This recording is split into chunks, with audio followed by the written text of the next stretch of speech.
sous là. Depuis même l'aime tellement construit. Et on parole, il était petit point. Beaucoup de monde attaché avec pour là. Depuis l'aime te rencontré, il te dit yon mot, alléluia. Bon Dieu béni nous, c'est mieux, frère mieux. La paix bon Dieu entre la caille nous. Et bon Dieu continue béni nous des avantages plus en plus dans la vie nous, la caille nous, dans le travail nous, dans la maison nous. Jodia étude nous c'est dans Deux Chroniques. Deux Chroniques chapitre 1er titre la dit Salomon mande bon Dieu bon comprendre nous tout connaît histoire ça déjà mais c'est résumé.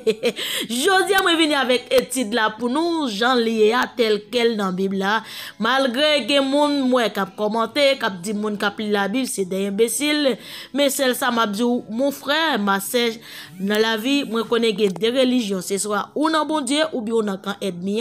Moi par contre yon moun cap vivre dans camp ennemi mais celle ça m'a dit après la dit tout ça qui dans l'esprit tout ça qui n'a pensé ou parce que celle ça me connaît ennemi lui-même les vigilants l'a regarder tout ça qui bon pour le détruire mais celle ça m'a dit pas quitter ennemi à détruire plus d'accord bon Dieu existe sous par quoi m'a dit oui moi crois et certain dans la vie m'a dit oui il existe et sous ta mandé comment me faire connaître m'a demandé est-ce que vous connaissez souffle pour respirer qui côté le sorti est-ce qu'on peut retirer un pied cheveux dans tête et pour remplacer le même côté ou te racher pied cheveux sous quoi ou pas qu'à faire ça connaît bon Dieu existe et moun cap servi bon Dieu pas des imbéciles et moun cap li la Bible pas des imbéciles bon Dieu béni que bon Dieu pardonne de tout ça on dit.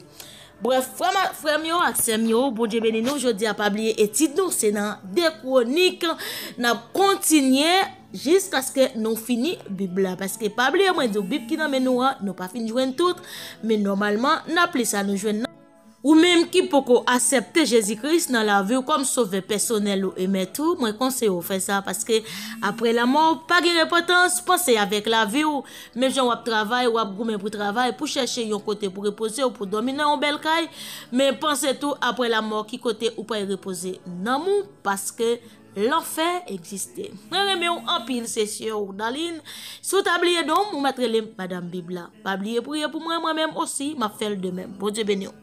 N'a continué titre nous c'est dans Deux Chroniques chapitre 1er titre la dit Salomon mandé bon Dieu bon reprendre.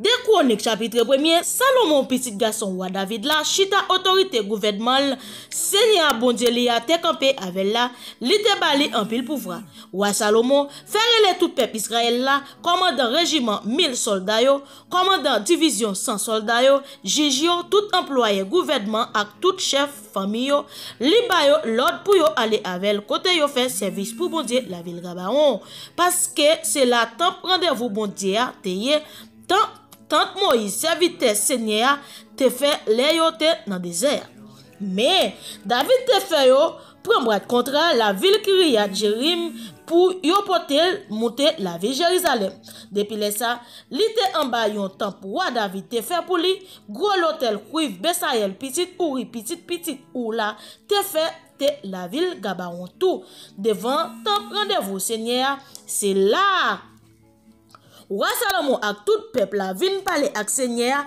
devant tant rendez-vous Seigneur Salomon monté sous l'hôtel cuivre là li touye 1000 bêtes li boule net sous l'hôtel là jour dans nous ça bon Dieu paraît devant Salomon li dit comme ça madame ça ouvre ma baouli Salomon répond li ou t'es toujours montré Jean ou t'es remé David papa m serviteur là en pile kounya c'est moi même ou mette dans place li pour gouverner. Oh Seigneur, bon Dieu qui me promesse ou te fait papa m'la ou mettez-moi pour me gouverner yon peuple qui gen en pile moun là-dedans. Yo piblis passe graine poussière c'est peut-être ça bon moi connaissance ak bon comprendre pour me gouverner peuple ça si c'est pas ça moi pas ouais que Jean m'a fait pour me gouverner peuple ak tout monde ça yo là-dedans. Bon Dieu répond Salomon. Depuis c'est ça ou ta remè gagné ou pas mandem ni richesse ni bien l'orange pour ou mandem ou pas mandem la mort pour l'ennemi ou yo ni ou pas mandem pour vivre longtemps ou anik mandem consent connaissance ak bon comprendre pour ka conduit peuple moyen. Peuple moi mette pour gouverner.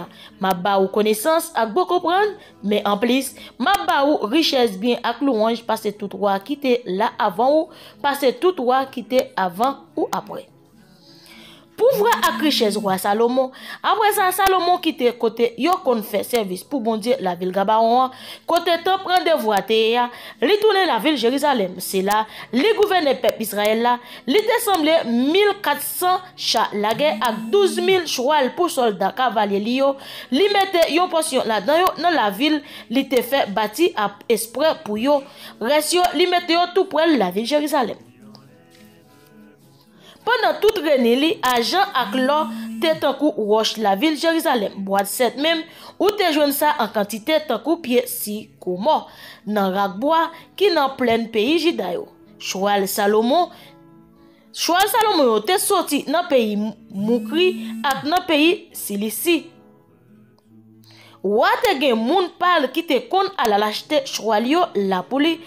Chaque chat la guerre te acheté dans le pays l'Égypte te coûté 600 pièces argent. Chaque cheval te coûté 150 pièces argent. C'est même moun sa yo qui te kon à l'acheter pour revendre wa pays et dio à quoi pays Syrie.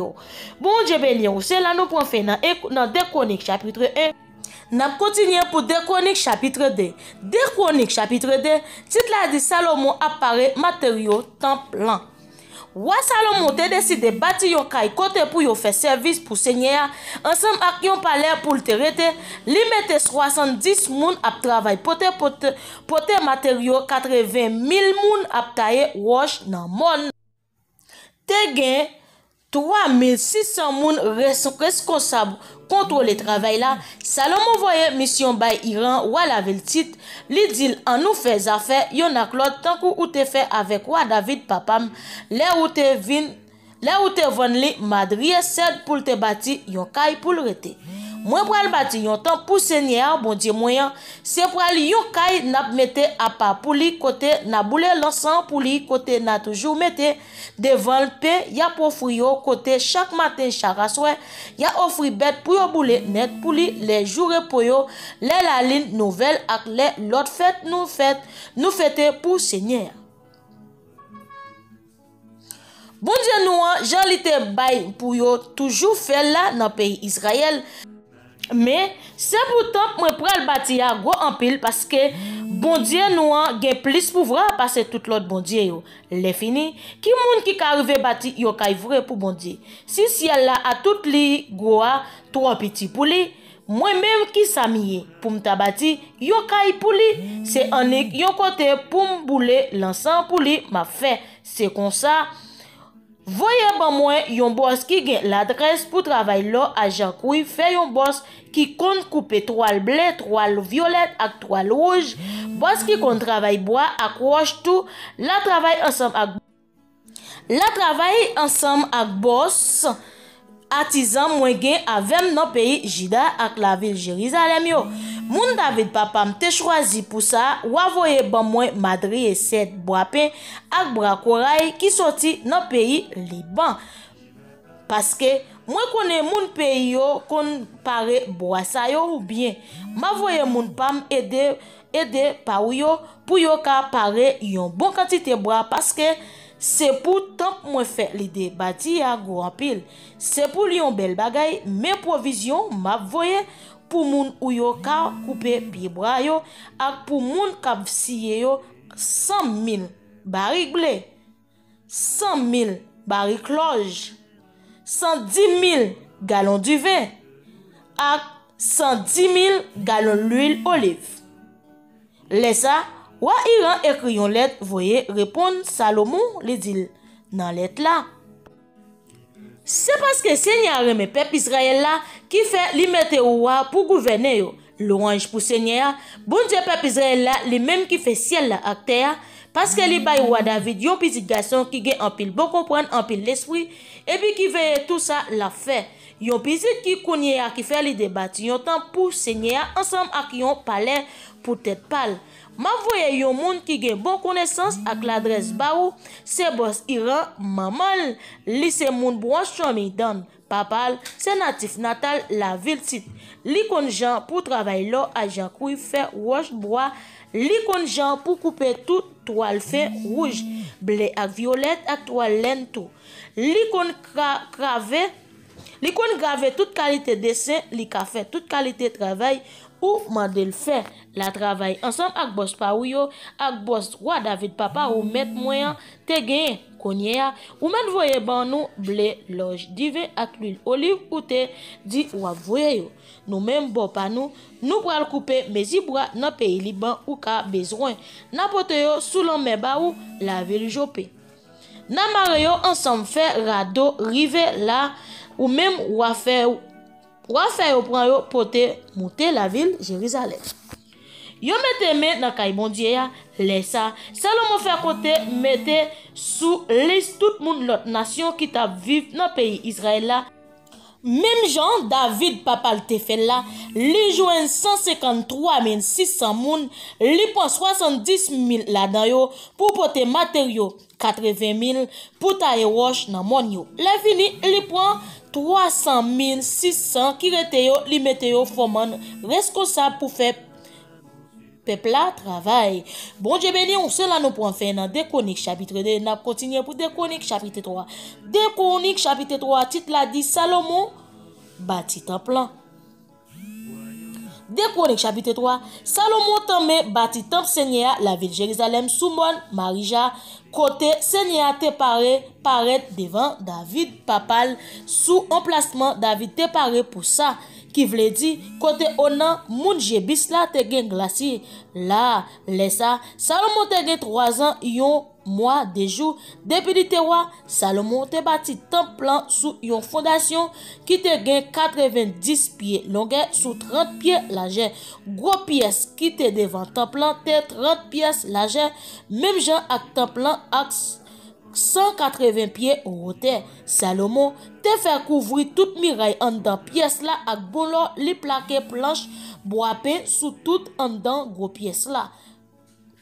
Li couvrir toute bois net ak bon lo le fini li fait mettre portrait pied palmis ak ti chaîne li décorer ak bel pied coûte cher yo te servi ak bon qualité l'or qui sorti pays Vaïm, li couvri tout en dans temple ak l'or traverse yo encadrement porte yo palissade yo ak porte yo même sous toute palissade yo li te fait mettre portrait ange chérubin yo bâti tout pièce qui a pas net pour Seigneur li gen 30 pieds largeur même Jean ak temple ak 30 pieds longueur carré yo servi ak 20 000 kilos l'or pour couvrir tout en dans Clou yo te servi yo te fait en lotou yo chaque te pesé 500 grammes yo couvri toute muraille en dans pièce en haut yo tout ak l'or nan pied qui a pas net pour Seigneur li fait des estatisans chérubin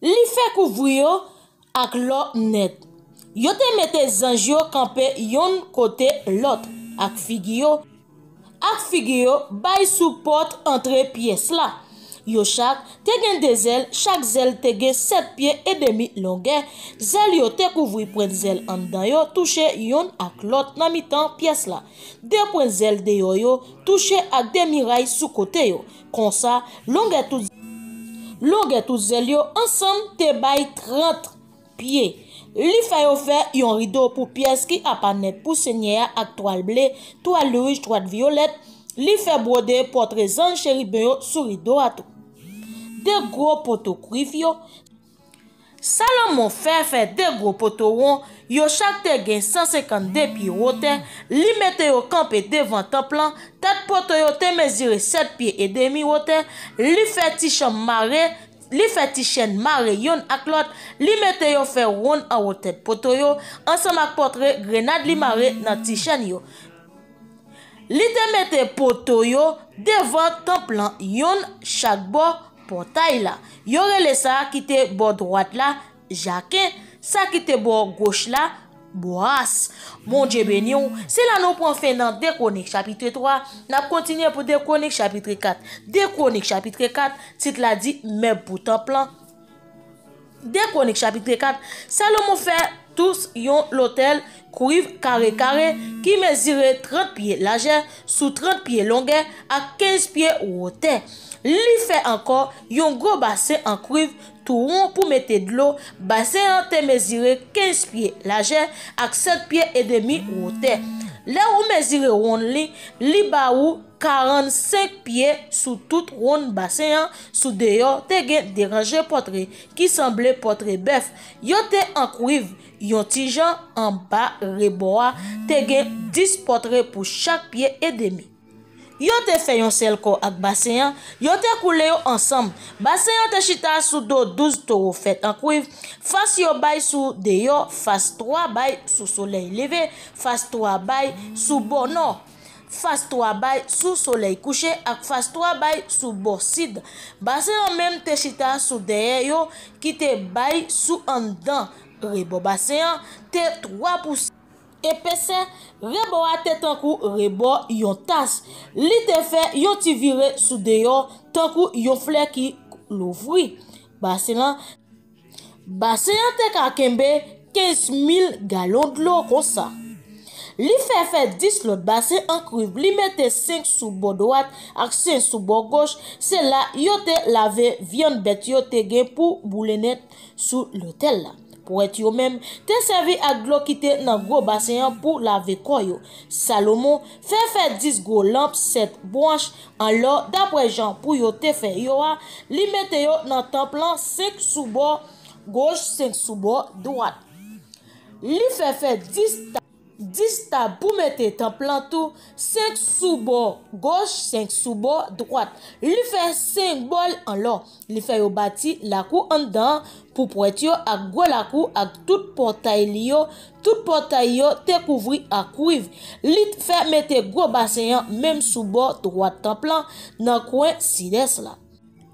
Il rentre fait plateau pour samedi fait pelle ak kivette. C'est comme ça li te fin fait tout travail Salomon te mandé le faire pour temple Seigneur.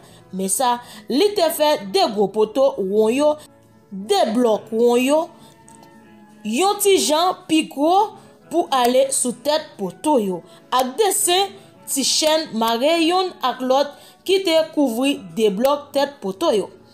400 portraits grenades qui pour aller sous des rangs nan dessin qui couvri bloc rond qui sous tête poteau yo. 10 cabrayo, 10 bassins qui pour aller nan cabrayo. Yon gros bassin tout rond pour mettre de l'eau, 12 taureaux pour soutenir bassin, plateau pour sanyo, pelle yo ak fourchette yo. Poste il rentre fait tout bagay sa yo en cuivre poli pour temple Seigneur d'après l'ordre li te recevra nan men roi Salomon. Roi te fait fond yo nan moule te nan fond Judéen ak la ville Soukot ak la ville Zaritan. Te si tellement gen an pile bagay fait en cuivre, Salomon pas chercher kon pèse yo. Salomon fait tout même en l'or yo te besoin pour temple. L'hôtel là table pour payer mettez à part pour bon Dieu, gros lampe 7 branches yo ak tête lampe fait ak bon l'or. Yo qui fait pour limer devant pièce yo mettez à part net pour Seigneur, Jean pour yo fait là. Fleur yo lampe yo ak pincette yo pour gros lampe 7 branches.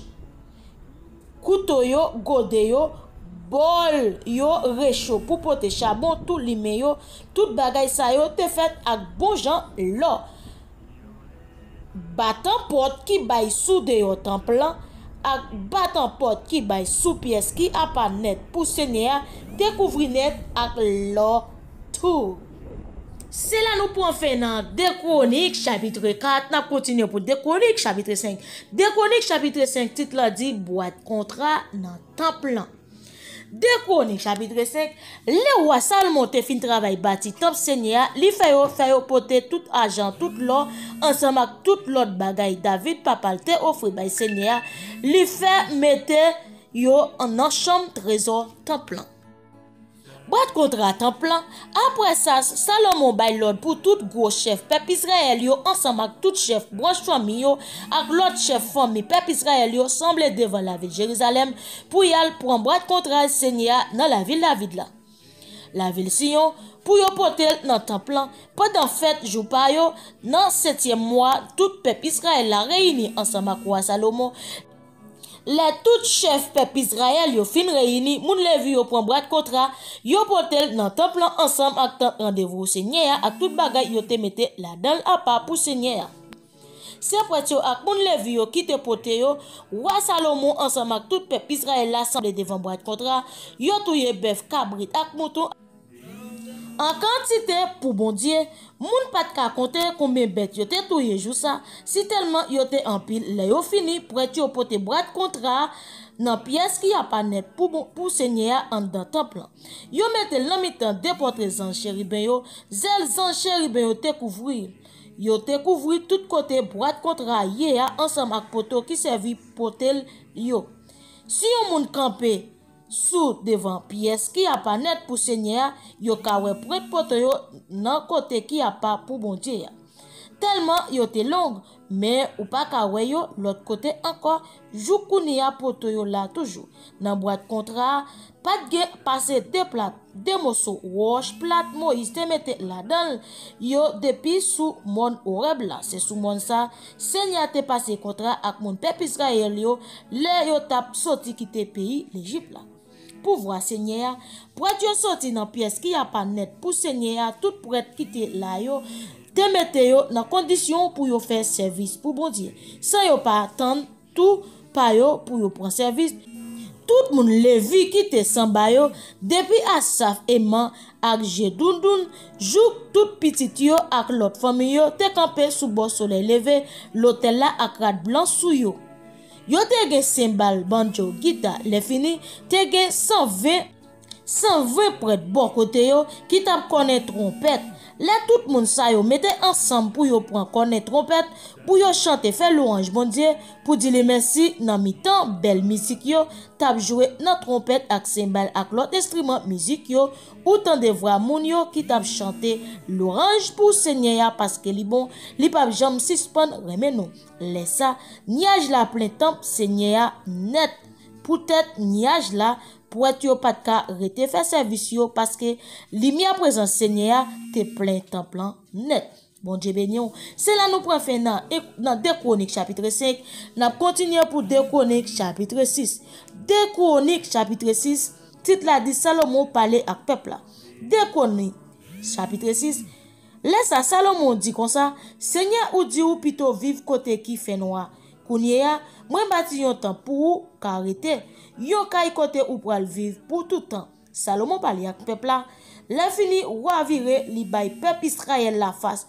Tout peuple là te campé li mandé bénédiction bon Dieu pour peuple là. Li dit louange pour Seigneur bon Dieu peuple Israël là.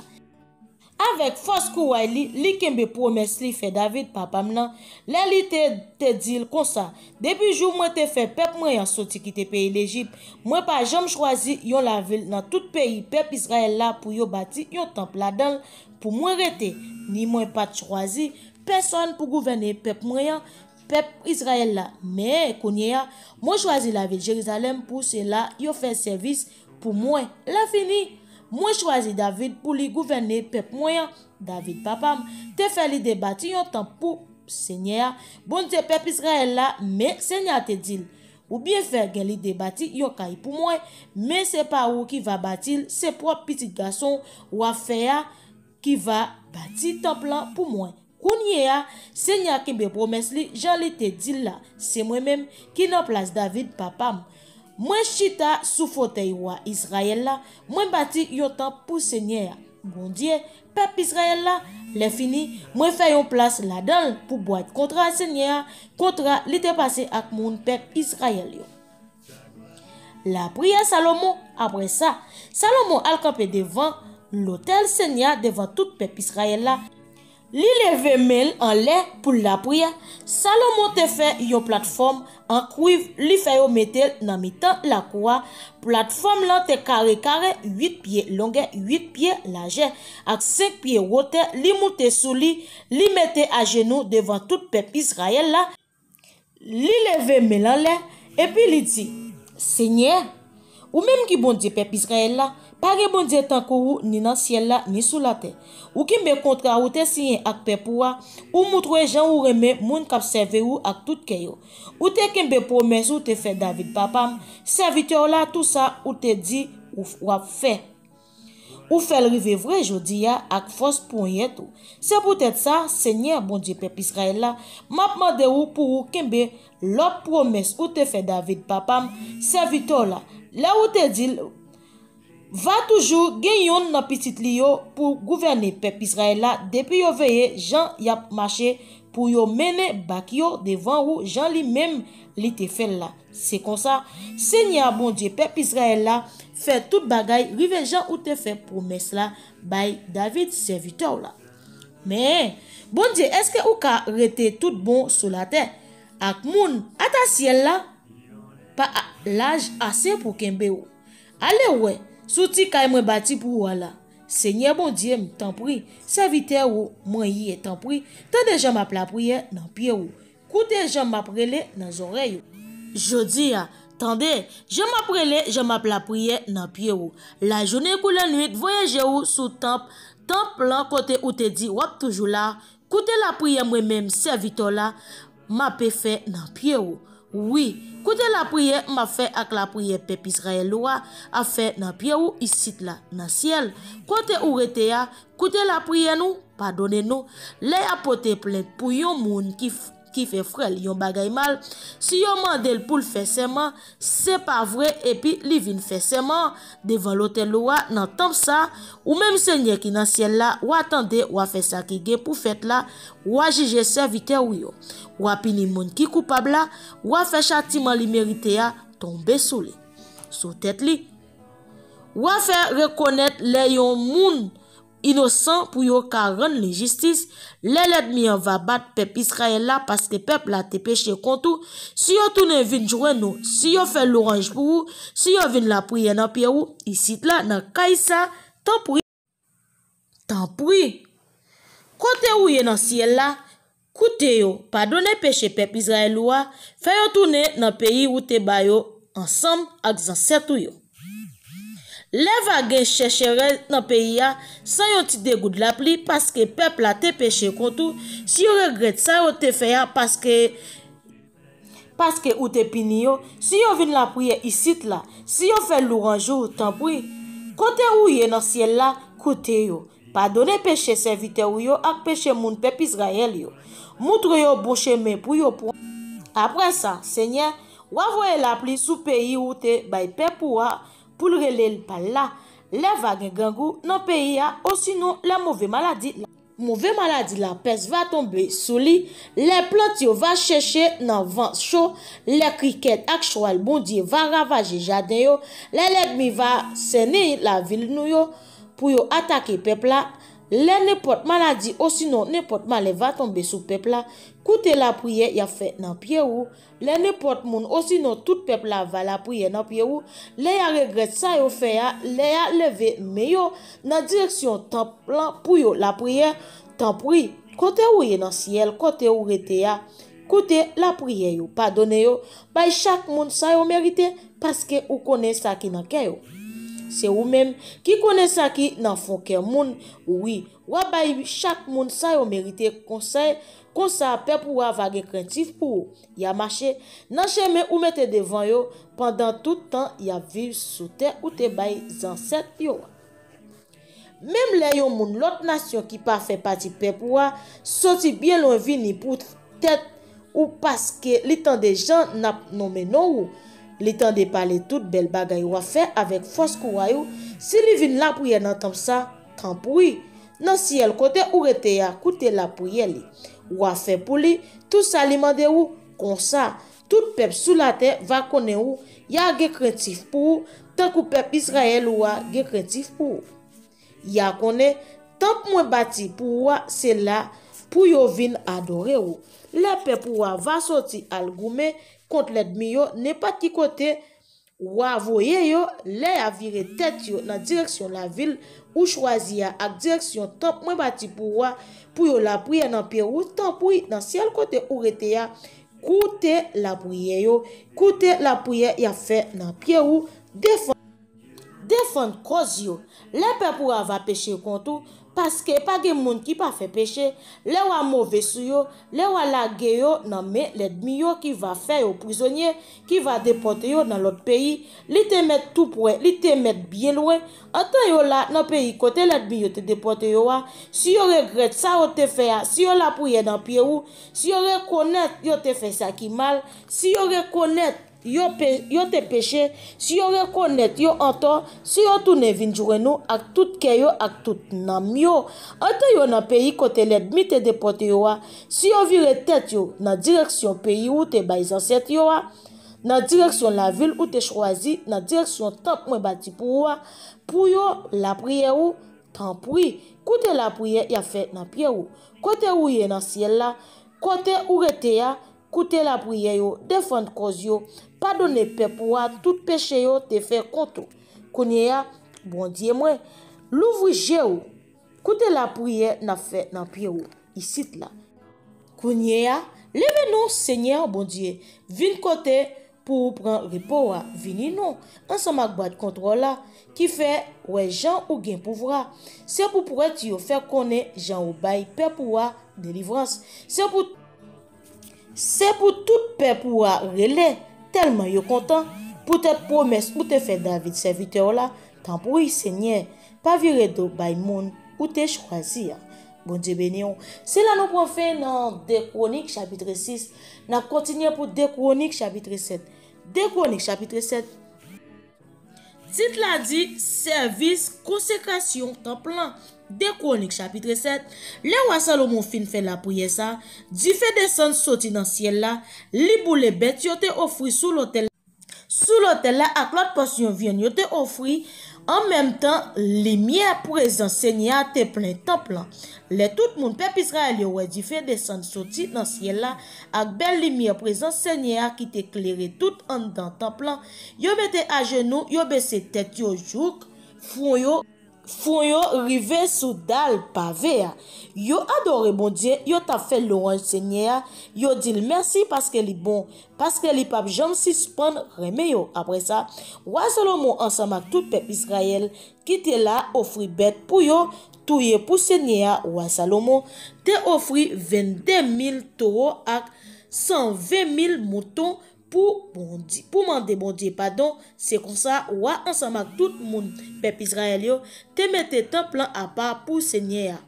Pour être yo te rete dans place yo te bayo dans temple devant yo c'était moun Lévi yo qui t'a fait louange Seigneur avec instrument musique roi David te fait pour jouer pendant y a chanté qui dit parce que les papes jam suspend remet nous pour être yo t'a connaît trompette tout peuple Israël la même terre était campé même jour ça Salomon mettait mi-temps golako qui devant temple Seigneur à part pour bon Dieu les fini c'est là lui offrir bête pour bouler net pour Seigneur à graisse bête yo te touye pour demander bon Dieu pardon parce que l'hôtel que Salomon te fait te 3 petits pour prendre toute offrande bête yo te touye pour bouler net pour Seigneur. Grand jardin yo à graisse bête yo te touye pour demander bon Dieu pardon les ça Salomon ensemble avec tout peuple Israël là fête jour par yo pendant 7 jours.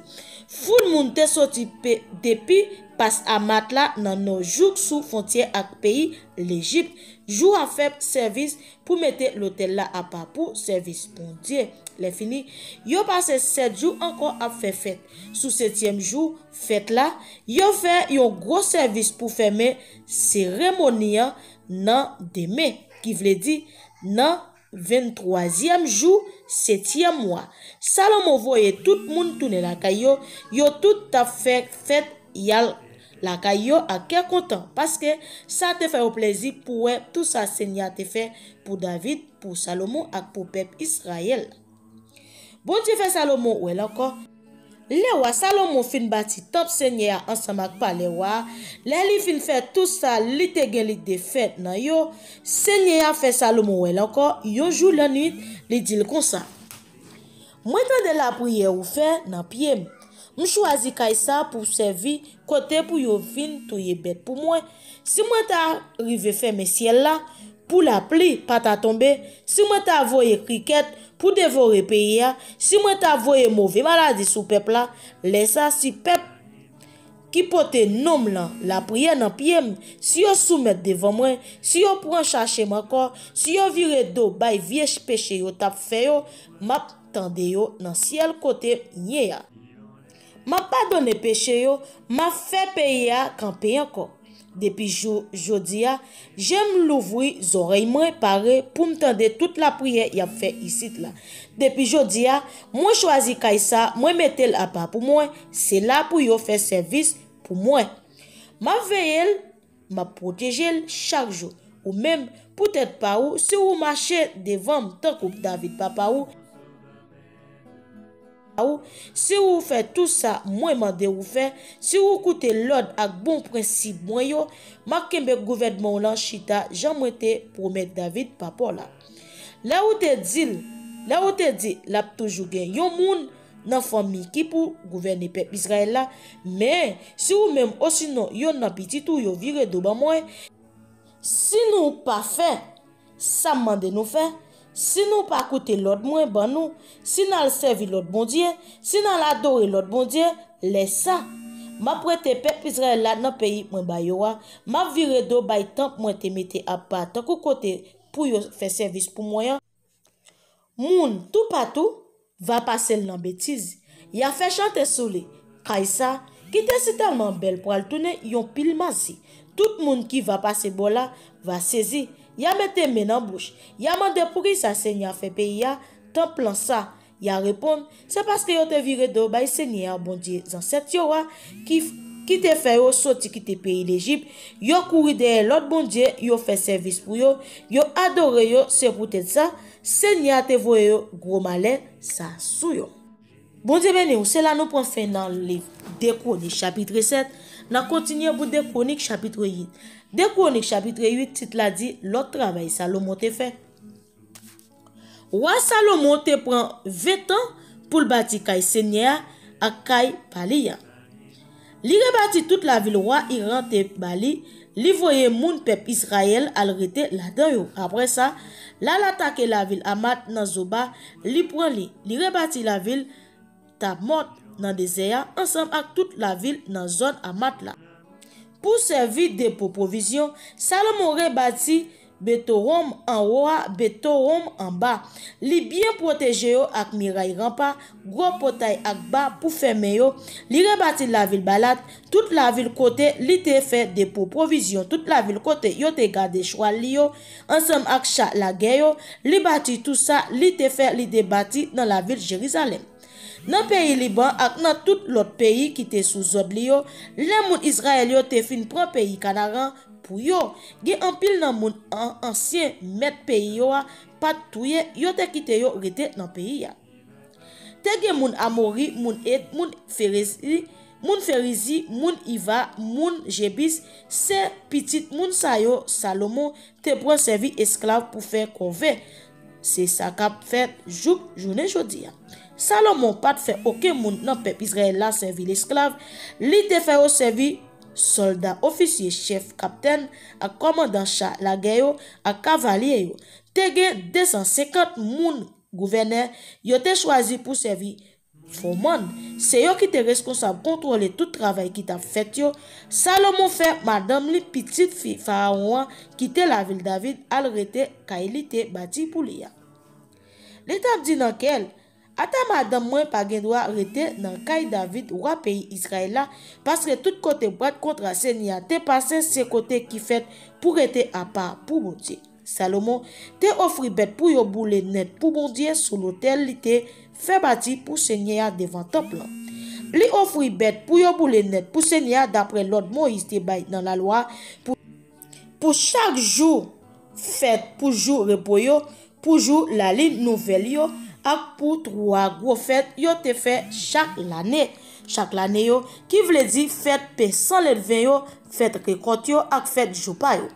D'après règlement David papa te bali li mette chaque groupe dans travail pa yo pour être yo pour faire service bon Dieu moun levi yo pour faire louange Seigneur et puis pour aider pour être yo dans travail yo d'après ça qui pour fête chaque jour fête yo.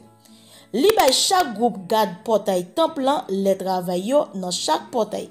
D'après l'autre, David, moun bon Dieu a te quitté. C'est comme ça, yo te suiv tout ti détail qui dans l'ordre roi David te bay pour prêtre yo ak pour moun levi yo, ata l'autre li te bay pour trésor temple. C'est comme ça, tout travail Salomon te vle faire, te fin fait. Depuis jour yo ta fouillé fondation temple Seigneur, jour yo fini, temple Seigneur pas manqué rien encore pour le finir. Après ça, Salomon allait la ville Ezion-Géber ak la ville Elad bon la mer rouge là nan portion terre qui pour moun Edom yo. Roi Iran te voye bâtiment ensemble ak moun pays qui te kon la mer bay Salomon pour service ensemble ak moun Salomon yo. Sous bâtiment yo, c'est chef qui t'a servi dans gouvernement Iran yo qui te vin remettre bâtiment yo. Marin Iran yo voyager ensemble ak moun pa Salomon yo rive pays au fi côté yal chercher 13 tonnes l'eau poté by Salomon. Bon Dieu béni. C'est là nous prend fin dans 2 Chroniques chapitre 8, n'a continuer pour 2 Chroniques chapitre 9. 2 Chroniques chapitre 9 titre la dit la reine pays Saba visiter Salomon. La reine pays Saba tendait parler qui qualité moun Salomon teye, li voyager pour la ville Jérusalem pour sonder connaissance Salomon avec quelques questions difficiles. C'est comme ça, li mene en pile moun avec ak en pile chameau, chargé odeur fait senti bon quantité l'eau ak pièce coûte cher. Là li rive devant Salomon, li pose toute qualité question, li te fait li demander, Salomon même répond toute question li yo. Pas de rien qui était trop difficile pour lui répondre. La reine pays Saba, ouais Jean Salomon te gen en pile bon comprendre, li ouais parler li te batia, li wè qualité manger ou te servi sous table li, kay li te fait parti pour chef li yo. Je li te organisé moun kap travail dans palais rad uniforme yo te gen domestique qui tap servi le boisson ak bet li te offri pour boule net pour seigneur dans temple. Le li wè tout ça, li perdi la parole si tellement li te saisi. Li di wa Salomon comme ça m'tende dans pays m'sou ak sou beaucoup pour nous, c'était vrai, mais moi pas vle quoi tout autant, moi pas venir ouais ak j'ai pas moi. Mais ça m'tende ya, c'est pas moitié dans sa moi. Bon comprendre ak richesse ou pi plus passer ça yo te dit ya. À la belle chance moun pa ou yo gagné, à la belle chance moun kap travail avec ou yo toujours là devant ou tande belle parole kap sorti dans bouche.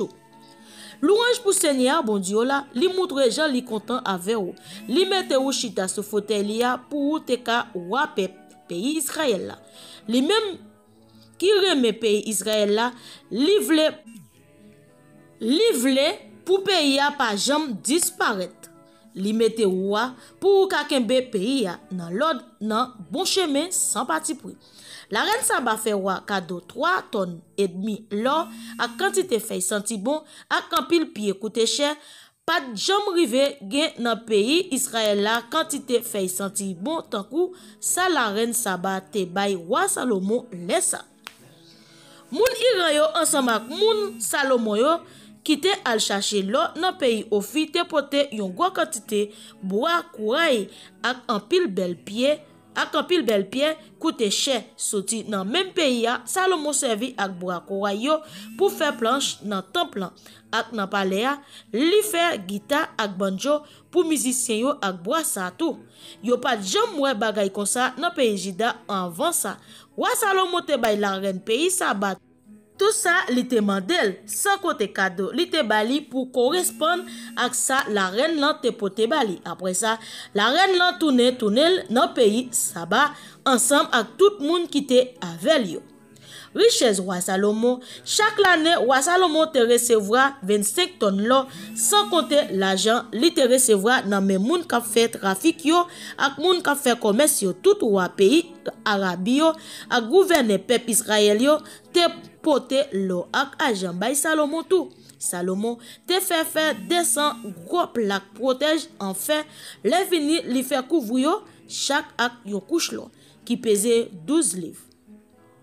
Li fait 300 plaques protège, li fait couvrir chaque ak yon couche l'eau, qui pesait 6 livres.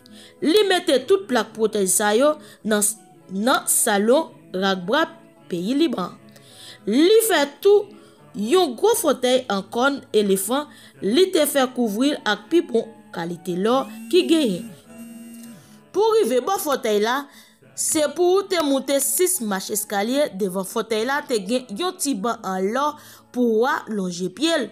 Fauteuil là te gen deux manches sous côté manche yo, sous chaque bord te gen portrait yon lion.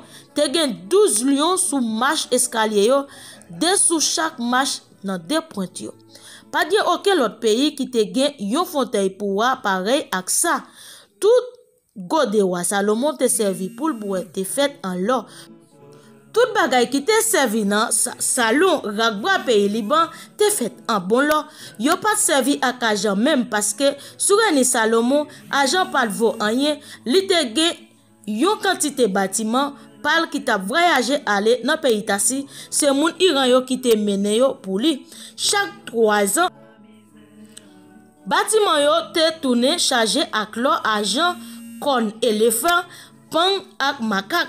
Wa Salomon te pi riche parce tout l'autre royaume, li te gen plus bon comprendre parce yo tout wa tout partout te vin ouais Salomon pourtant de belles paroles bon Dieu te mette dans bouche li.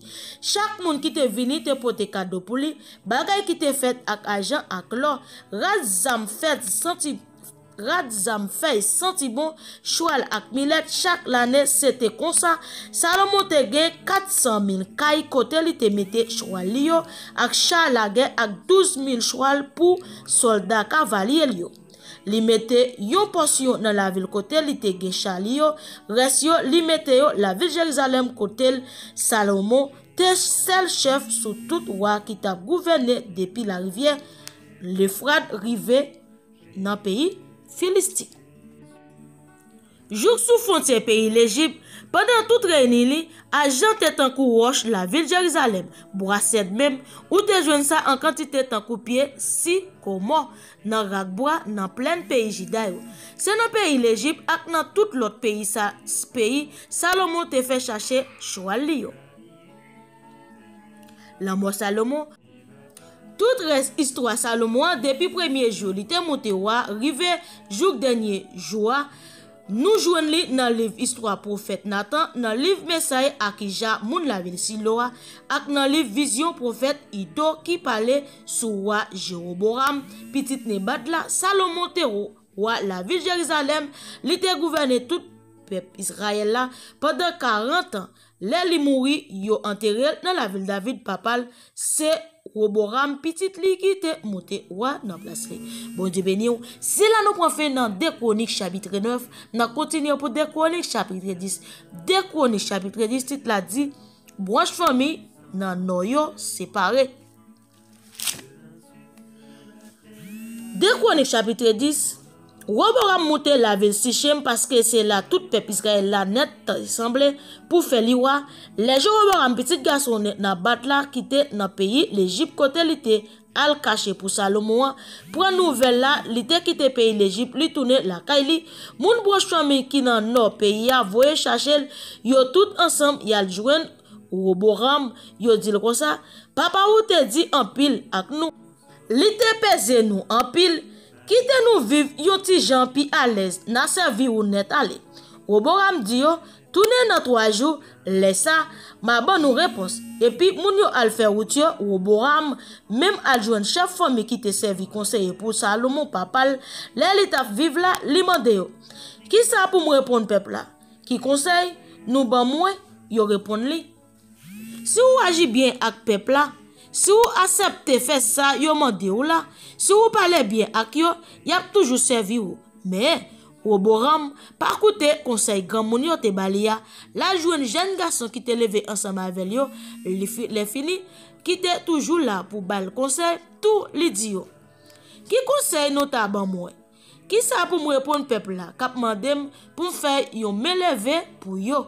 Jeune garçon camarade li yo répond li, mais ça va di moun sa yo kap plaigner pour papa ou qui t'a pesé yo et puis kap mande ou fait yon lever mais pour yo wa. Wa di yo, si papa m'te dit ak nous, moi même m'a pi di passer. Oui, wa di yo, papa m'te pesé nous en bas chaylou, moi même c'est m'a mette sous chay là encore. Papa m'te bat nous ak fret, moi même m'a passé fret là en bas sans pour me battre nous. 3 jours après, vrai, Jéroboam tourné ensemble avec tout mon Israël yo, vin joindre Roboram. Jean li te dit yo, wa pa koute conseil grand moun yo, li pale di ak peuple la, li répond yo, jeune garçon yo te bali conseil la, li di yo, papa m'te pese nous en bas chay lou, moi-même, m'a mette sous chay nap pote déjà. Papa m'te bat nous ak fouet, moi-même m'a passé fouet la en bas. M'a passé fouet la en bassan pour moi bat nous. C'est comme ça, ou pas accepter faire ça peuple la demande là, ça c'est travail Seigneur même qui te voulait pour ça, li te fait Akija prophète Silo.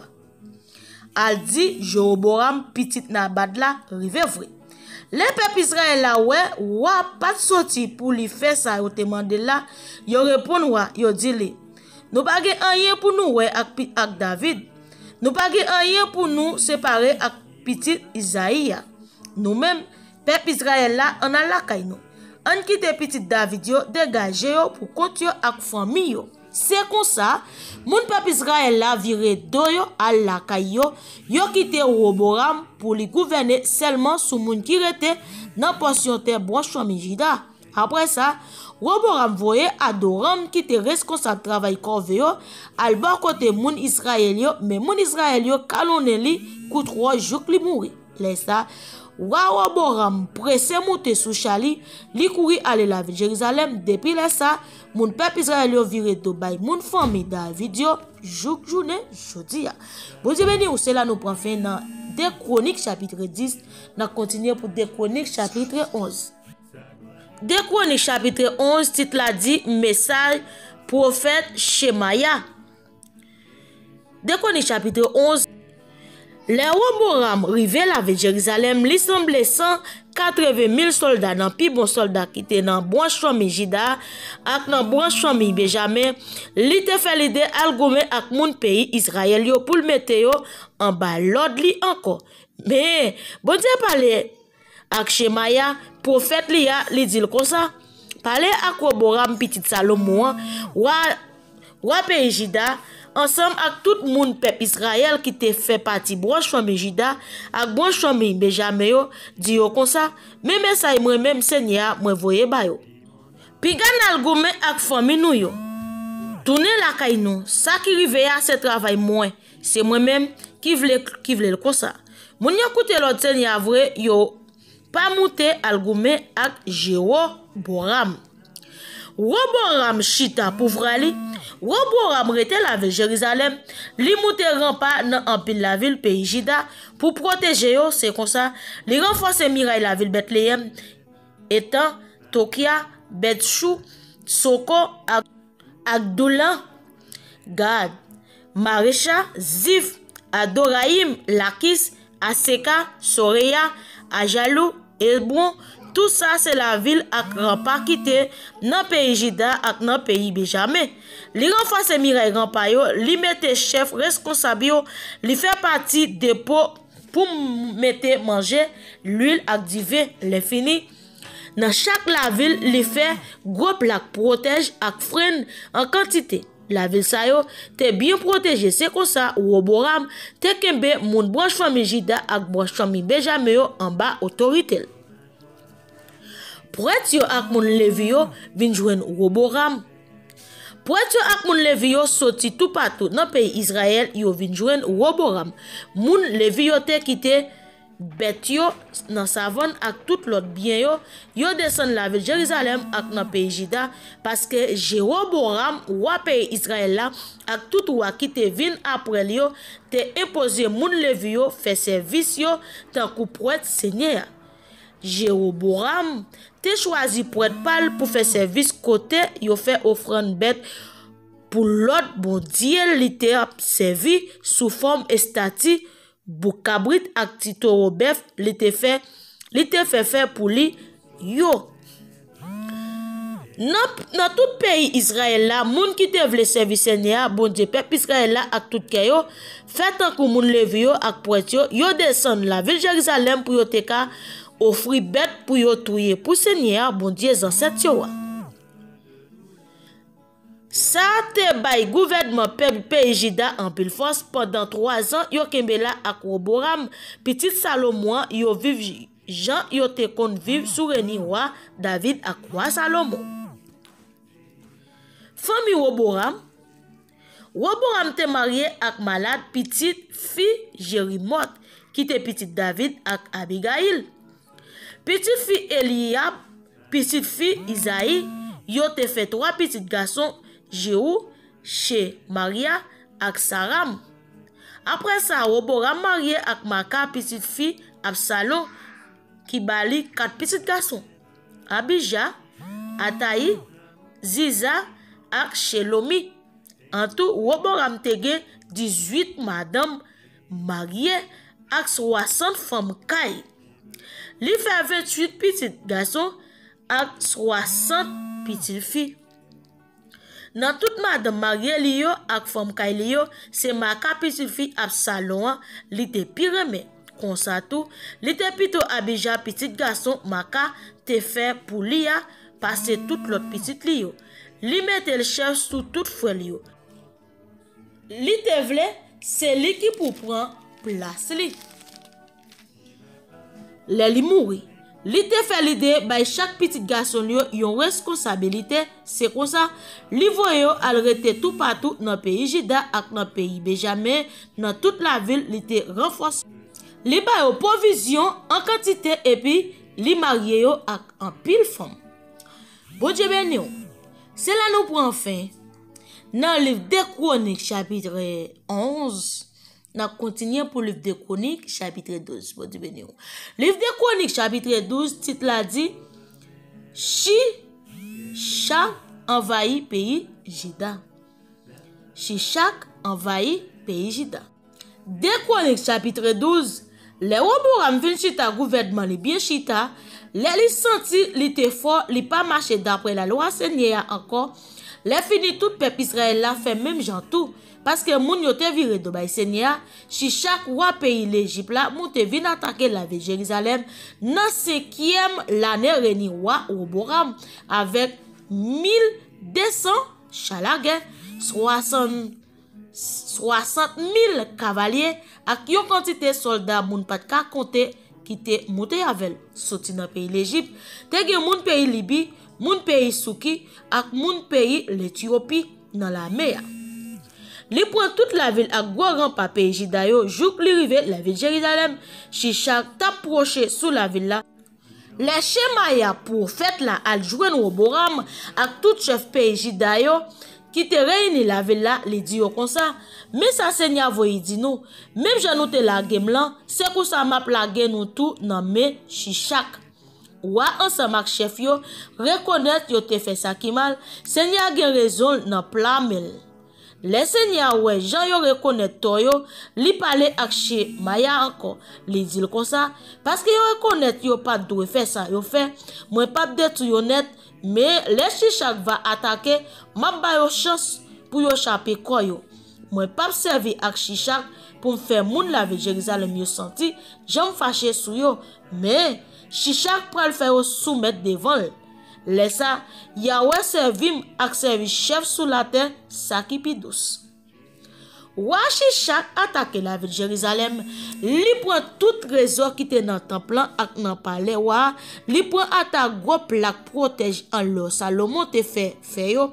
Roi Roboram fait l'autre gros plaque protège en cuivre. Fois ça pour mettre dans place yo. Les fini li remettre yo dans mes chef garde qui t'a fait poste dans portail palais. Chaque fois roi tap entré dans temple, chef garde yo al prend gros plaque protège yo pour te venir l'aller yo pour te retourner dans chambre garde yo.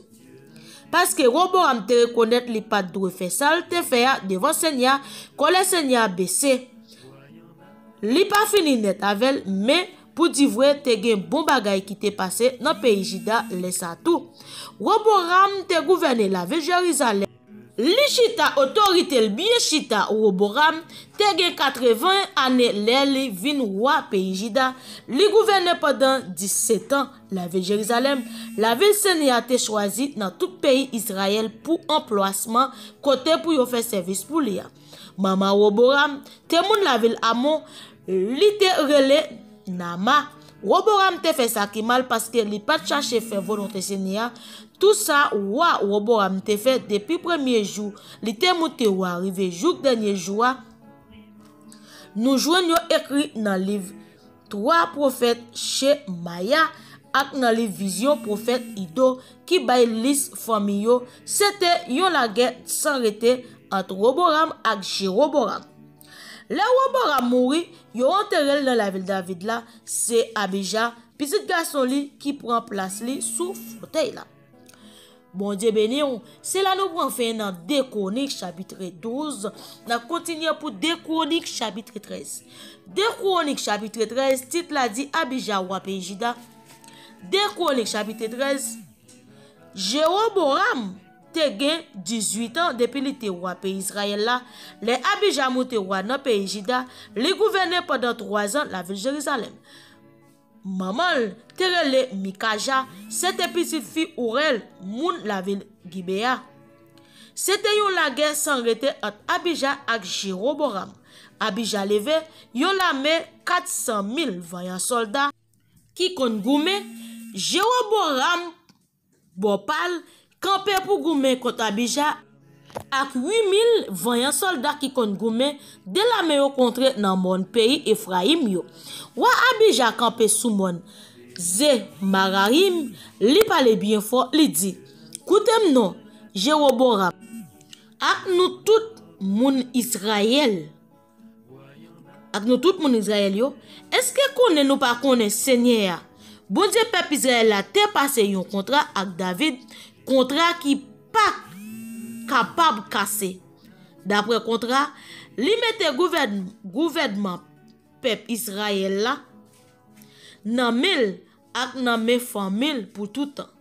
Mais Jéroboam petit garçon nabat là, li même qui t'a servi ak Salom petit David là, révolté contre maître li.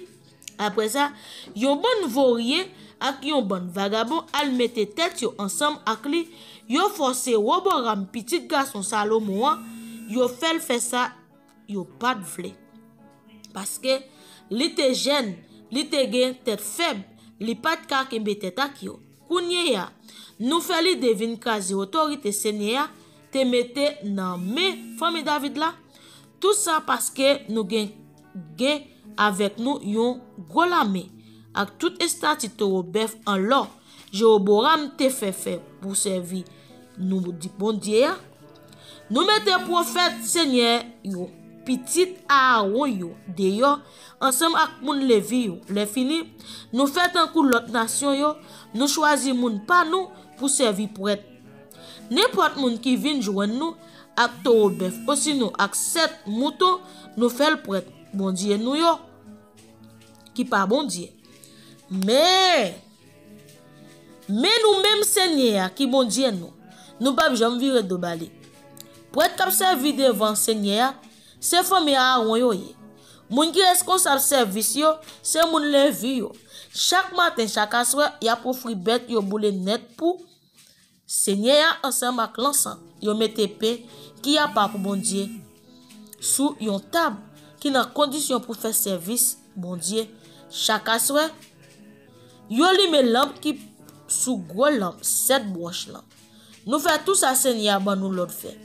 Mais nous-mêmes, moun pays Israël yo, nous virer de balé. C'est bon Dieu même qui a la tête nous avec prêtre li yo. Yo tout paré pour connaître trompette yo, pour bay signal marche point nous. C'est peut-être ça, nous même moun pays Israël yo, pas faire la réaction Seigneur. Bon Dieu ancêtre nous yo, parce que c'est nous qui en bas. Jéroboam fait soldat qui te derrière yo, fait yon détour al passer derrière la mais moun pays Juda yo, comme ça pi fo soldat yo te campé sous devant la mais moun Juda yo ak yon bon valet soldat li yo sous derrière. Les moun Juda yo voyager à la ronde, yo wayo te sene sous devant ak sous derrière, yo relement de Seigneur sekou, pour être yo même prend connaître trompette yo, moun Juda yo bay yon sel rel bien fort et puis yo attaqué. Bon Dieu fait Jéroboam ak toute la moun Israël yo perdu devant Abija ak moun Juda yo. Moun Israël yo prend courir pour moun Juda yo. Bon Dieu la yo nan men moun Juda yo. Abija ak soldat yo touye yon paquet là-dedans yo. Yo touye 500,000 nan pi bon soldat l'armée peuple Israël là. C'est comme ça, moun pays Israël yo sorti honte dans bataille là, mais moun pays Juda yo sorti plus fort parce que c'est sous Seigneur bon Dieu ancêtre yo te appuyé. Abija couri derrière Jéroboam. Li prend la ville Bethel, la ville Jesana ak la ville Hébron et Fron ak la ensemble ak tout ti bou qui te sous compte yo. Jéroboam ba jam prend pied encore pendant toute réunie Abija, bout pour bout Seigneur frappel li mouri. Abija même te vin plus fort toujours, li te gen 14 femmes qui te fait 22 petits garçons ak 16 petites filles pour lui. Toute reste histoire Abija, tout ça li te fait ak tout ça li te dit, nous joignons yo dans livre histoire prophète Ido te écrit. Bon Dieu béni. C'est là nous prenons fin dans 2 Chroniques chapitre 13, nous continuons pour 2 Chroniques chapitre 14. 2 Chroniques chapitre 14 titre la dit les Abija mouri, yo enterré la ville David là, c'est Asa petit garçon li qui monte roi dans place li. Soureni Asa pays à vivre à Keposé pendant 10 ans. Asa roi pays Juda, Asa te fait ça qui bien ak ça qui droit devant Seigneur. Bon Dieu là, li fait disparaître tout l'hôtel yo te bâti pour bon Dieu l'autre nation yo, ak tout côté yo te kon fait service pour yo. Li fait craser zitol yo, li coupe estati Ashera yo, voye jeter. Li bay tout moun Juda yo l'ordre pour yo marcher d'après volonté Seigneur, bon Dieu ancêtre roi. Pour yo faire tout ça qui dans la loi ak dans commandement bon Dieu. Li fait disparaître tout côté yo te kon fait service pour l'autre bon Dieu yo, ensemble avec l'hôtel pour bouler l'encens pour yo nan dernier la ville dans pays Juda. C'est comme ça, pendant toute réunion, pays a tap vivre à Keposé. Pendant tout temps ça, pays a pas dans des ordres, ni li pas nan fait la guerre avec personne parce que Seigneur te bali chance vivre à Keposé. Wa prophète, wa profiter tout temps ça yo, li parti gros rempart pour protéger la ville pays Juda yo, li di moun pays Juda yo. On nous renforcer défense la ville yo, on nous bâti muraille rempart ak fort pour protéger yo ak portail solide à gros bas pour fermer yo.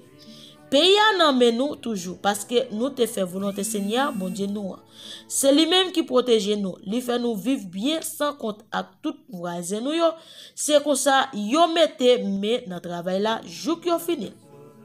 Wa Asa te gen yo gros l'armée dans l'armée a te gen 300,000 soldats moun branche famille Juda qui te gen plaque protège ak frein plus 280,000 soldats moun branche famille Benjamin qui te gen plaque protège ak bonza pour voyer flèche. Yo tout te voyant soldat, yon pays l'Éthiopie yo te rele Zira vin envahi pays Juda ak yon l'armée qui te gen 20 millions soldats ensemble ak 300 chars la guerre. Yo vancé jouk la ville maréchal Asa sorti acclamé par là al contre Avel. Dès la me prend position dans fond Zephata. Tout près maréchal Asa la prière Seigneur bon Dieu li dit comme ça. Bon Dieu c'est le maître qui doit aider yon gros, qui doit aider yon petit pour ces mêmes bagay là. Tant pis, vin aider nous. Kounya Seigneur bon Dieu nous parce que c'est sous nous compter. C'est nan où nous vinn goumer, c'est nan où nous vinn goumer ak bon moun sa yo. Seigneur, c'est ou même qui bon Dieu nous. Faire ouais, personne pas ka kembe tête avec ou. C'est comme ça. Seigneur fait à ça acclamer pays Juda bat l'armée l'Éthiopie. L'armée l'Éthiopie couri mette dehors, mais à ça ak soldat yo couri dehors jouk la ville Jira. Yo touye soldat la l'Éthiopie yo pas quitté yon la den échappé. Seigneur te kazi yo tout ak la melia, la me prend yon paquet bagay l'ennemi yo te quitté, les fini yo détruit tout ti bouk quitté dans zone Gérard parce que moun la yo te pe Seigneur en pile. La Mejida pillé la ville yo. Yo pote en pile bagay ale parce que moun sa yo te gen en pile bien, yo attaque gado mouton yo en battant yo prend yon bonne valet mouton ak chameau. Après ça, yo tourne yo la ville Jérusalem. Bon Dieu béni, c'est là nous prenons fait dans 2 Chroniques chapitre 14. Nous continuons pour 2 Chroniques chapitre 15. 2 Chroniques chapitre 15, titre la dit Asa ou tes idoles dans le temple Jida. 2 Chroniques chapitre 15, l'esprit bon Dieu te descend sous Azaria, petit Obed Azaria, sorti al contre roi Asa, li dit comme ça, côté ça m'a dit non. Ou même Asa, ensemble avec tout le monde famille Jida, avec famille Benjamin yo, Seigneur a campé avec nous. Si nous même tout nous camper avec, si nous chercher la quitter nous joindre. Mais si nous virer do bali, la virer do ban nous tout. Pendant longtemps, peuple Israël là, t'a vivre sans bon Dieu tout bon, sans prêtre pour montrer yo ça pour yo faire. C'est la loi bon Dieu, mais les mal tombé sous yo tourné dans pied Seigneur, bon Dieu peuple Israël là, yo chercher l'équité yo joindre li. Dans temps ça yo, personne pas de occuper les affaires yo à que poser parce que te gen gros désordre sous tout monde dans pays. Nation tap krasé nation, yon la ville tap détruit yon l'autre la ville parce que bon Dieu te lage toute qualité malaise sou yo, mais nous même mettez garçon sous nous pas décourager parce que n'a joine récompense travail nous. Les Asa attend des messages petit Obed là te bay nan non bon Dieu li prend courage. Li fè yo wete dernier vieux idole qui te dans pays moun Jida yo ak dans pays moun Benjamin yo, ensemble ak tout idole qui te dans la ville li te prend dans zone moun Ephraim yo. Li réparer l'hôtel Seigneur qui te campé dans la cour devant gros pièce temple Seigneur, en pile moun sorti tout partout dans pays Ephraim, dans pays Manassé ak dans pays Simeon yo. Yo vin joindre à ça, yo t'a vive dans pays sous ordre parce que yo te wè Seigneur te campé là avec. À ça réuni, yo tout ensemble avec tout moun Jida yo ak moun Benjamin yo tout réuni la ville Jérusalem. Laissa à ça te gen 14 ans 3 mois depuis li te roi. Jou ça, yo prend 700 bœufs ak 7000 moutons dans tout ça yo te prend dans l'ennemi yo touye yo pour Seigneur. Yo prend engagement pour yo servir Seigneur. Yo prend engagement pour yo servir Seigneur bon Dieu ancêtre yo ak tout cœur yo ak tout nam yo. Yo promet pour yo touye n'importe moun quitte ses femmes, quitte ses garçons, quitte ses grand moun, quitte ses jeune moun qui pas sorti pour servir Seigneur. Yo fait serment. Yo bay Seigneur bien fort. Yap kembe engagement yo. Yo te content, yo tap relé. Yo tap konne trompette ak clairon. Tout moun pays Jida yo te content parce que yo te fait serment ak kè yo. Sans personne pas forcer yo. Yo te sorti pour yo te chercher connaît volonté Seigneur. Seigneur même te quitté yo joindre li fait yo vivre ak cœur posé ak tout moun nan voisinage yo. Wa Asa même rive wete maka grand li nan position yo te bali tant kou maman la reine nan pays parce que maka te fait yon vieux statue pour Ashera. Asa nan ravine Cédron a tout li pat rive fait disparaître tout kay idole yo li même. Li te toujours servi Seigneur ak tout keli pendant la vie. Li prend tout sa papa al te bay pour service bon Dieu, li mette yo dans temple ak tout bagay en l'or ak argent, li même li te bay pour bon Dieu, pas gen la guerre même jour quoi à s'arriver sous 35 ans depuis l'état gouverné. Côté présence bon Dieu, c'est la paix, c'est la joie, bon Dieu béni. C'est là nous prenons fait dans 2 Chroniques chapitre 15. n'a continué pour 2 Chroniques chapitre 16. 2 Chroniques chapitre 16 titre là dit contre pays Juda et pays Israël. 2 Chroniques chapitre 16, roi Asa te gen 35 ans depuis l'état pour venir les Bacha roi pays Israël là envahi pays Juda, li prend la ville Rama, li plein soldats pal pour empêcher moun Asa yo passer entrer sortir dans pays Juda. Le roi Asa ouais ça, li prend bagay en l'or ak bagay en argent qui te dans temple ak dans palais, li remet yo dans mais quelques moun pal li voyo bon côté Benadab roi pays Syrie qui te rete la ville Damas ak Misaïsa. En nous passe contrat yon ak l'autre dans cause ancêtre nous yo te fait là. Mais moi voye bagay en l'or ak bagay argent ça yo fait ou cadeau. Kounia quand ce contrat te passé ak Bacha roi pays Israël là pour ça là obligé rete soldat li yo dans pays moyen. Roi Benadab d'accord avec ça, roi Asa te dit là, li voye chef la melio al attaquer la ville pays Israël yo prend la ville Ijon, la ville Dan, la ville Abel, Maïm ak toute la ville dans portion terre proche famille Neftali qui te servi de pont. Les Bacha vin comme ça, li wete tout soldat li te quitté dans la ville Ramayo, li suspend travail li t'a fait pour renforcer muraille la ville là. Mais ça, roi Asa fait les derniers pour le pays Juda pour être roche ak bois. Roi Bacha te fait empiler pour renforcer muraille rempart la ville Rama. Roi Asa servi ak matériaux ça yo pour renforcer muraille la ville Mispa ak muraille la ville Gibea.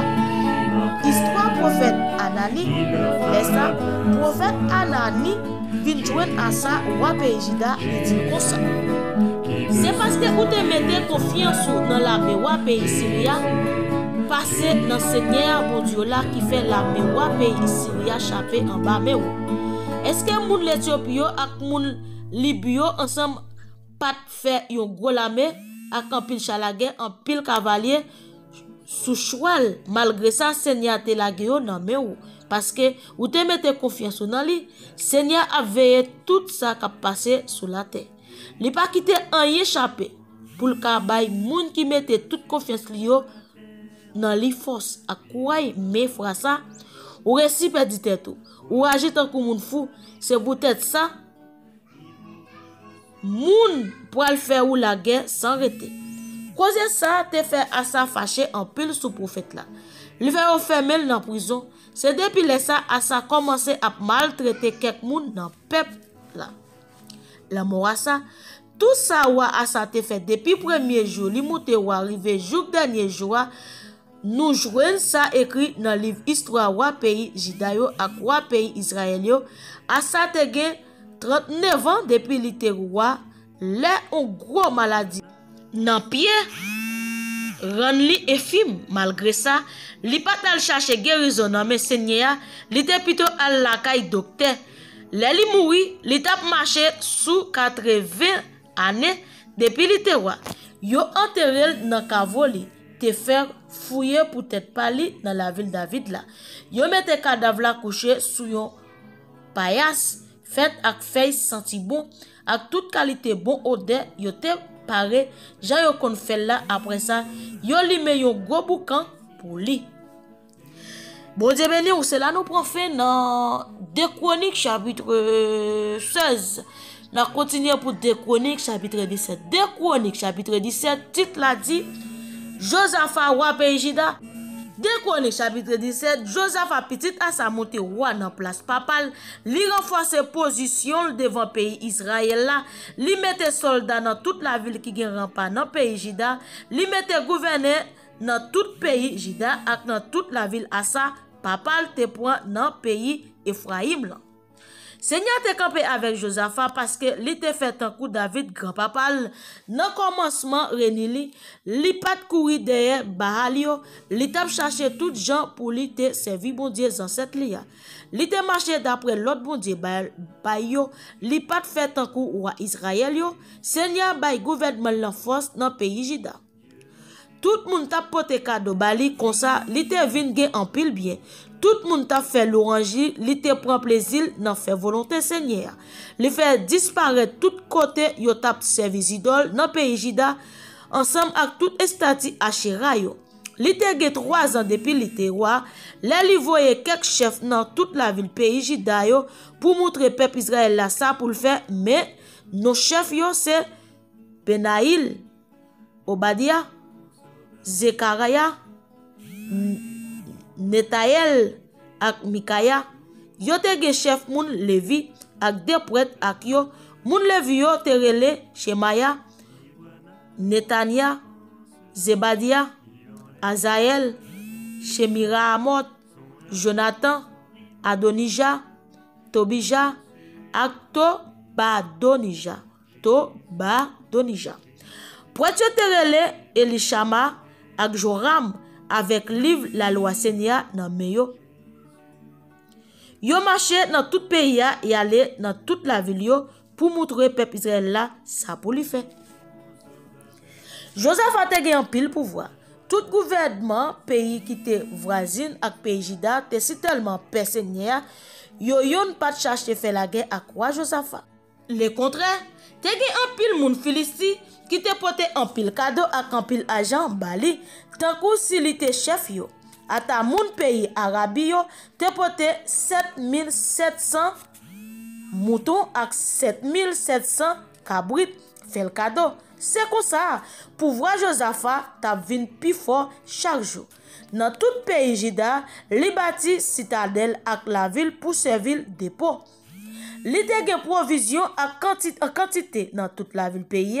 Dans la ville Jérusalem même, li te gen en pile vaillant soldat. Mais quantité qui te gen d'après branche famille yo, te gen Adna, commandant tout chef bataillon, branche famille Juda, avec 300 000 soldats sous ordre. Li te gen avec Jokana, avec 280 000 soldats sous ordre. Avec toujours te gen Amasia, petit Zigria, avec 200 000 soldats. Amasia, ça te porté tête li même sans personne pas mandel pour servir Seigneur. À la tête moun branche famille Benjamin yo, te gen Eliada.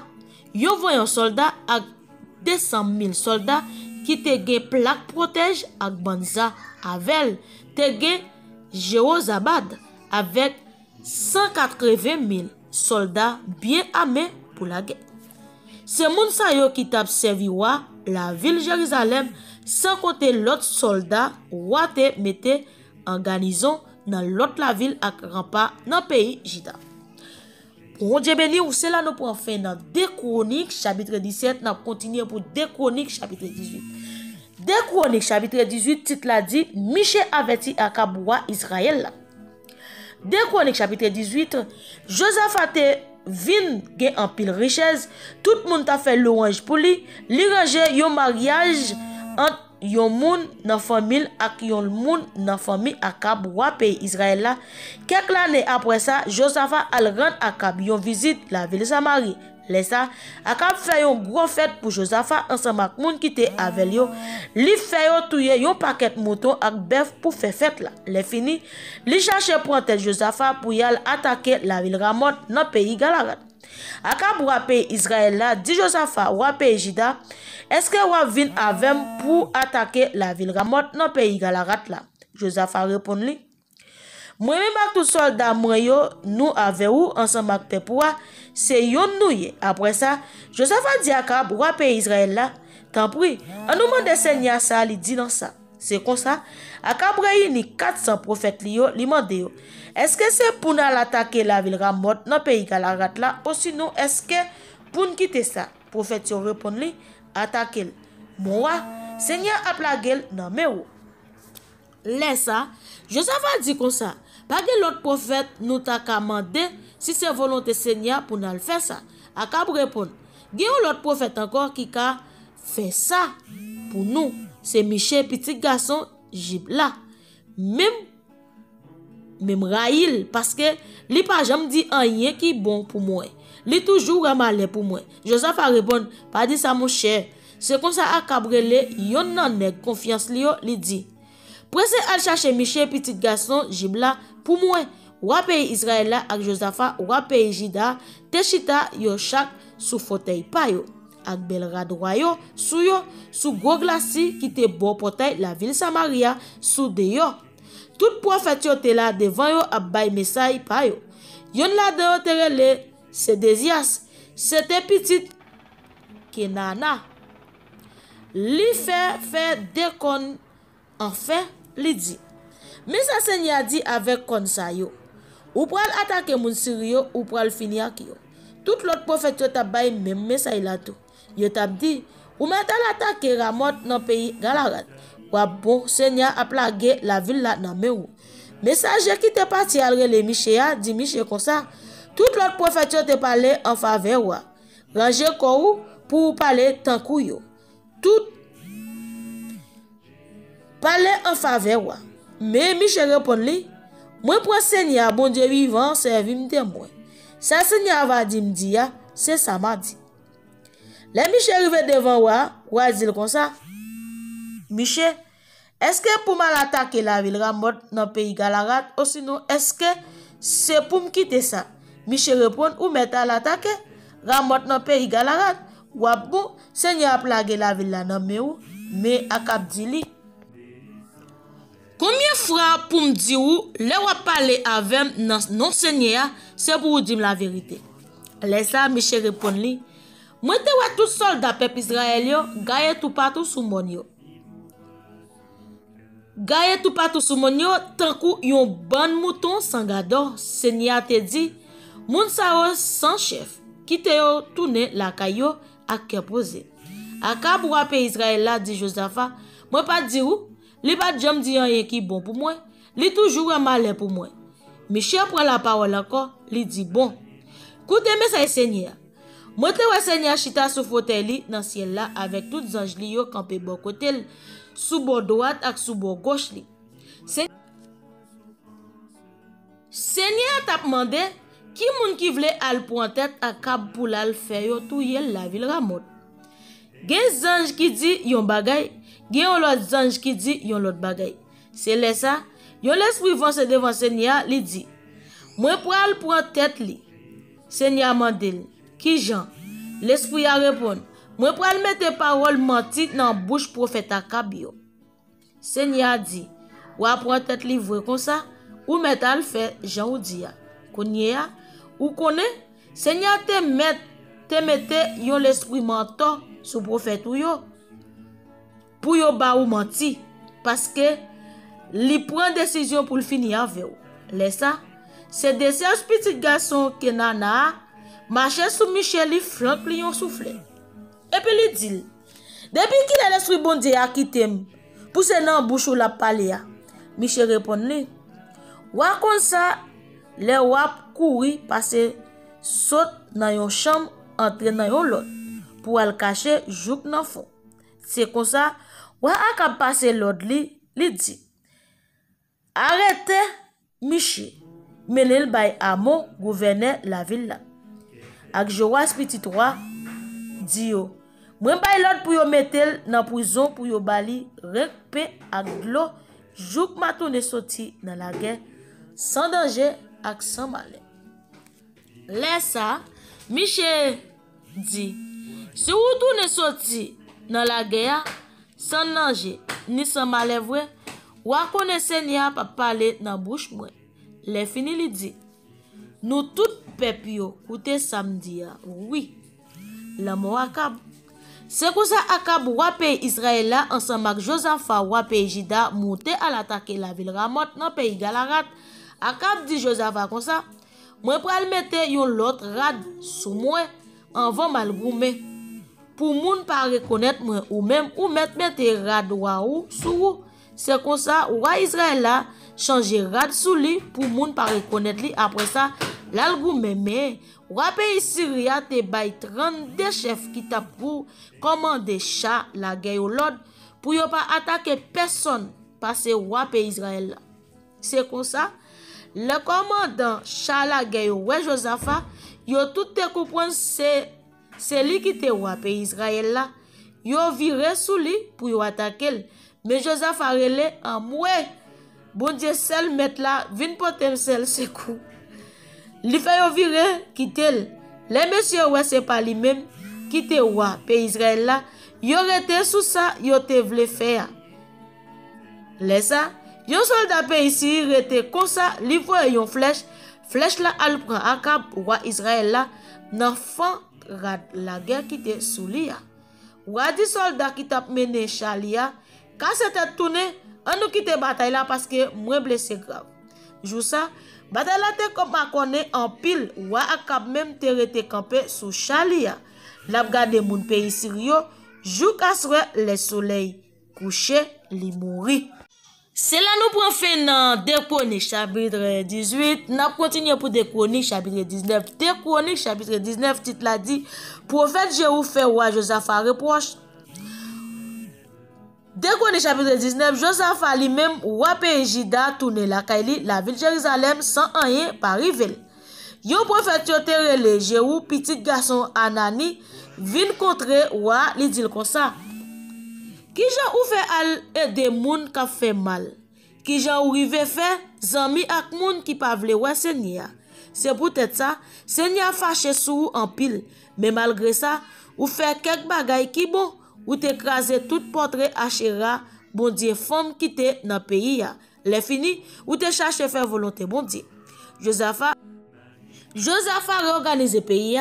Josaphat te la ville de Jérusalem, mais il prend visiter peuple là dans tout pays encore depuis la ville Bécheba, dans sud rive Jouk dans bon Ephraim yo dans nord pour te faire peuple là tourner vinn joindre Seigneur. Bon Dieu ancêtre yo, li mette juge dans chaque la ville ak rempart pays Juda, yon après l'autre li di juge yo, calculez bien travail nous pour le faire parce que nous pas pour juger non non yon moun mais dans nos Seigneur la camper là bon côté nous les n'a prendre jugement. C'est pour nous craintif pour Seigneur veiller nous dans tout ça n'a fait parce que Seigneur bon Dieu nous pas tolérer l'injustice ak parti pris. Li pas non prend cadeau dans mes moun pour faire pas yo. Dans la ville de Jérusalem, même Josaphat choisit quelques moun Lévi pour être ak chef famille, li mette pour juger tout cas qui a rapport avec la loi bon Dieu. Tout procès moun la ville de Jérusalem, yo ka gen yon ak l'autre li ba ou l'autre li di yo. C'est pour nous faire travail nous ak craintif pour bon Dieu. C'est pour nous suivre l'autre li dans tout ça n'a fait. Chaque fois frère nous yo qui rete dans l'autre la ville yo, vin côté, vin pote yon ka devant nous, qui c'est pour yon moun yo touye, qui c'est pour yon loi, yon lot, yon règlement, aussi non yon principe yo désobéi, c'est pour nous parler ak yo, pour yo pas faire rien qui mal devant Seigneur. Si nous pas fait ça, Seigneur a mauvais ni sous nous, ni sous moun nou yo. Si nous pas fait ça, nous devons faire. Nous pas coupables nous-mêmes. Amaria, grand prêtre là, va pi gros juge pour tout cas qui en rapport avec la loi mondiale. Sebadia, petit Ismaël là, chef Bonchomi Jida, va pi gros juge pour tout ça qui rapport avec la loi pays. C'est la responsabilité pour moun Lévi pour yo faire respecter toute décision n'a point. Mettez garçon sous nous, fait travail nous. C'est pour Seigneur toujours camper là avec moun qui marche droit yo. Bon Dieu béni. C'est là nous prenons fait dans 2 Chroniques chapitre 19. Espérez-moi dans l'autre vidéo pour venir avec cette histoire. N'attendant pas oublier titre nous c'est la Bible de Genèse et Apocalypse. Qu'on y a dans 2 Chroniques chapitre 19. Dans l'autre vidéo qui venir n'a pas attaqué 2 Chroniques chapitre 20 et puis pour nous finir livre 2 Chroniques comme ça pour nous attaquer livre Esdras là. Bon Dieu béni, on pas oublier c'est Sœur Odaline, pas oublier lever mon dans la prière chaque fois la prière. Bon Dieu béni, moi remet en pile et comme ça tout moi remet. Bon Dieu béni, restez avec la paix bon Dieu béni.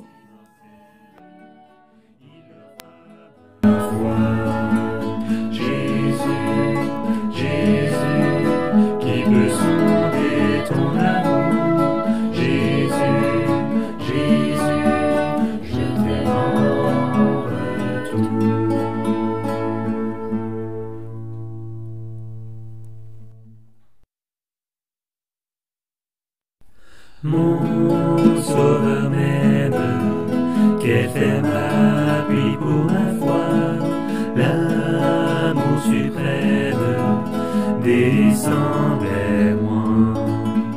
Dieu vint sur la terre, vivre en homme de douleur, voyant ma misère, il m'ouvre son cœur.